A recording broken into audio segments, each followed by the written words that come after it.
This is The Minimum Commitment, film theory in small doses. There's a version of you that only exists in front of other people. It has a name, a shape, a purpose. It knows how to move, how to deliver and receive. But take the audience away, and that version disappears. The voice goes quiet. The world stops responding. No applause, no recognition, no proof that you matter. And in that silence, you're left with something else. Not the person they remember, not the one you tried to be. Just you. And a question most people spend their whole lives avoiding. If no one is watching, do you still exist? I'm Don Lawler, film scholar, sound obsessive, and someone who knows how quickly the world can move on without you. Let's get into it.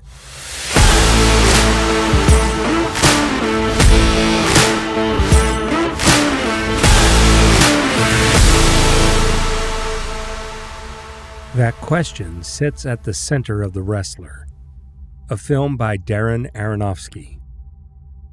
Because for Randy the Ram Robinson, played by Mickey Rourke like someone who knows what it feels like to be left behind, the answer is unbearable. Without the crowd, he doesn't know who he is. Outside the ring, he isn't the Ram. He's Robin Ramzinski, a man living in a trailer he can barely afford, working behind a deli counter no one respects, moving through a life that barely acknowledges him. No entrance music, no spotlight, no one calling his name. And you can feel it in the way he carries himself. Slower and somehow smaller. Like the world has already decided he's finished. Because the ring didn't just give him a career. It gave him structure. It told him how to stand, how to speak, how to matter. Inside the ring, everything makes sense. There are rules, there is pain, there is purpose. Outside of it, there's nothing to hold on to. This is where existentialism comes in. At its core, existentialism asks, what gives your life meaning when nothing is given to you? No script, no role, no identity handed down. You have to choose it, and you have to live with that choice. Randy can't do that, because his meaning was already chosen for him. Built in the ring, reinforced by the crowd, sustained by pain. So when that world starts to disappear, he isn't just losing a job.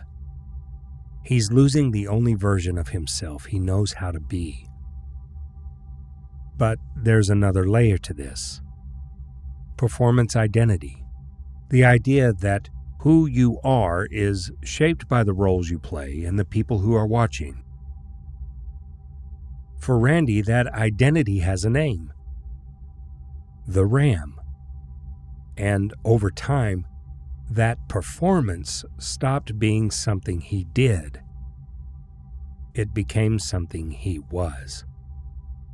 So when the crowd disappears, it's not just the performance that ends. It's the identity itself. So the film keeps circling the same question. Who is Randy without the crowd? And the answer is hard to look at. He's not a father. He tries, but he shows up too late, says the wrong things, and doesn't know how to stay. He's not a partner. With Cassidy, played by Marissa Tomei, there's a moment where something real could exist. But he doesn't know how to live in that space without turning it into something transactional. Even at work, he can't just be a man behind a counter.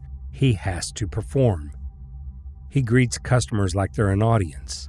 He moves like he's about to make an entrance, because without that structure, he disappears.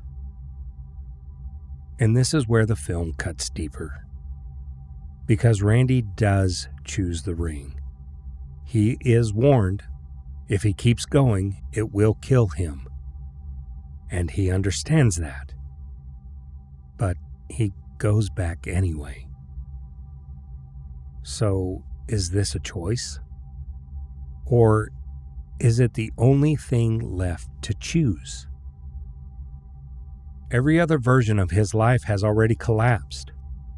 Family, connection, stability, all of it either failed or never fully existed.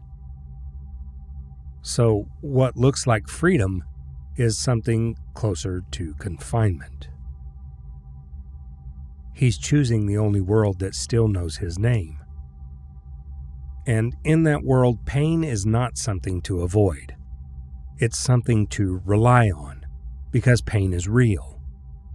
The matches may be scripted, the outcomes predetermined, but the damage, that's real. The blood, the scars, the strain on his heart, that cannot be faked.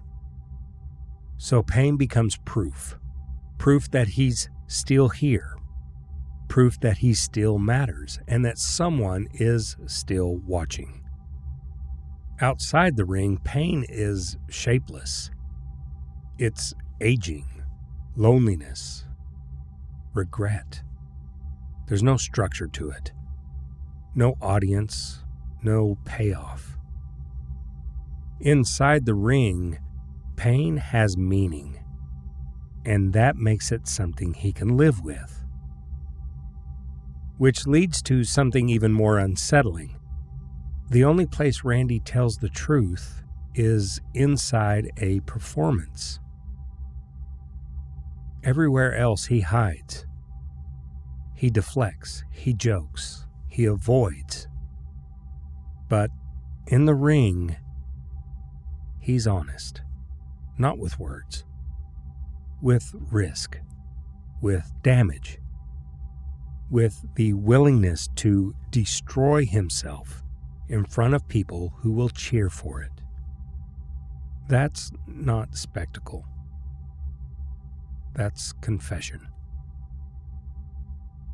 But the body doesn't care about any of that. There comes a time when the body stops negotiating. It doesn't care what you want anymore. It sets the terms, and either you listen or you break. Randy doesn't listen, because if he does, everything ends. For him, the body isn't just a tool. It is the identity. And once it fails, there's nothing left to carry that identity forward. And the film understands this at a sensory level. The ring is loud, alive, full. You feel it. The crowd, the impact, the noise wrapping around him like armor. But the real story happens in the quiet. His trailer, the locker room, the walk to the deli. There's a moment. He's walking through the back hallway at work, and the hum of the building starts to sound like a crowd, like something trying to come back. And then it's gone. Just fluorescent lights, air conditioning, nothing. That's his real life. And it has nothing to say to him. So when he climbs those ropes at the end, we already know the answer. This isn't about winning. It isn't even about the match. It's about choosing where you disappear. He doesn't jump to win. He jumps because there is nothing left that feels like living. Loneliness doesn't just hurt. It reshapes you until the only place you feel real is the place that's killing you. That's your thought for the day. Minimum commitment, maximum meaning. See you next time.